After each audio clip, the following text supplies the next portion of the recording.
चला दे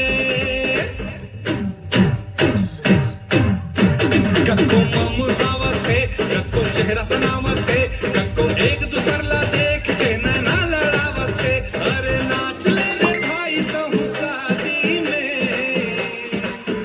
पूरा मजा ले रे नाच के बराती में पूरा मजा अजय मोला माफ कर देवे मोला शहर आके समझ आई कि मोला भी तोर से माया है फिर मोर सपना भी मोर लिए बहुत जरूरी है और मोला पूरा करे बर मैं अमेरिका जाता हूँ पर तय मोर इंतजार कर दे मैं तोर पास जरूर वापस आऊँ बारात में कतका मजा है ना देख तो सब जन कतका खुश है।